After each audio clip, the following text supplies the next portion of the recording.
Salut tout le monde, aujourd'hui on se retrouve pour parler du manga ou des mangas comme vous voulez, Destin parallèle. Donc j'ai eu le tome 1 pour mon anniversaire avec deux copains, donc Matt et Glenn, je vous embrasse très fort. Vous avez géré. Destin parallèle est un manga de Imai Daisuke qui a été publié au Japon en 2015. Il est arrivé dans nos librairies le 22 février dernier chez Komiku Édition. La particularité de cette série, c'est qu'elle comporte deux tomes 1. Avec le premier tome du point de vue de la fille et un deuxième tome du point de vue du garçon. Donc toute la série se compose de cette façon. Donc il y aura 3 tomes pour elle et 3 tomes pour lui, ce qui fera une série en 6 tomes. Celui que je vous conseille de lire en premier, c'est Destin parallèle, elle, qui est le tome vu du point de vue de la fille. Donc personnellement, c'est par celui-là que j'ai commencé. Donc Chihiro est une jeune fille comme les autres. Elle vit dans une famille de potiers très ancienne. Et un jour, elle se rend compte que son miroir de poche a disparu. Donc Chihiro découvre à la suite que c'est sa grand-mère qui l'a embarqué pour aller le vendre au marché aux puces. Lorsqu'elle arrive sur les lieux, il est déjà trop tard. Sa grand-mère vient juste de vendre le miroir à un jeune homme qui prétend l'offrir à son âme sœur. Donc à la suite de ça, Chihiro, pour aider une amie, participe à un événement dans son école. C'est dans ces circonstances qu'elle rencontre le jeune homme qui lui offre le fameux miroir.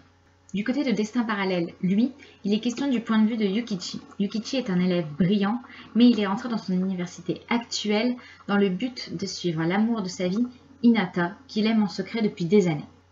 À un marché aux puces, il décide d'acheter un cadeau pour Hinata et il y trouve un certain miroir. Au moment où il décide d'avouer ses sentiments à celle qu'il aime, il la surprend en conversation avec un de ses super amis à lui. Yukichi découvre alors que Hinata s'est bien joué de lui et a profité de lui, ainsi que le fait que son précieux ami n'était qu'un amas de faux semblants.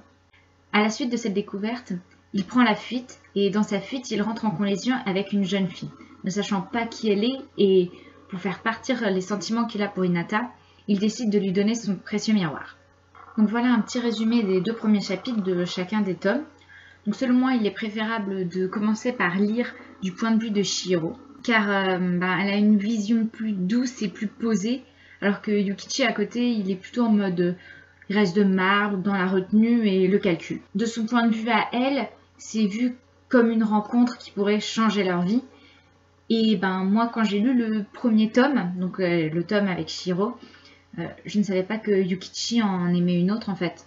Donc j'ai trouvé ça beaucoup plus mignon. Je me suis dit, rencontre du destin, trop mignon. Mais après quand j'ai lu le tome 2, je me suis dit, ah bah non, c'est pas elle qu'il aime.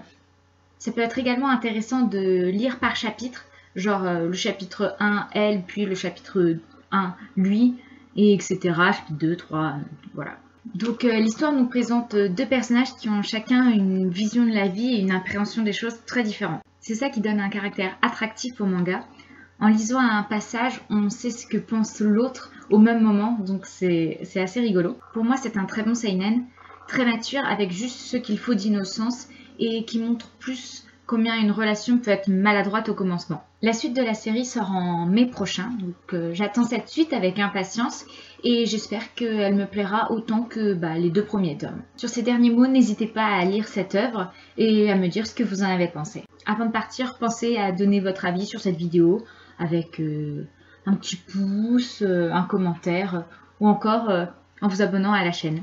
N'hésitez pas à aller voir ma dernière vidéo sur Tadaima Okaeri en cliquant sur les mangas. Sur ce, je vous dis à la prochaine en espérant vous revoir sur ma chaîne. Matane!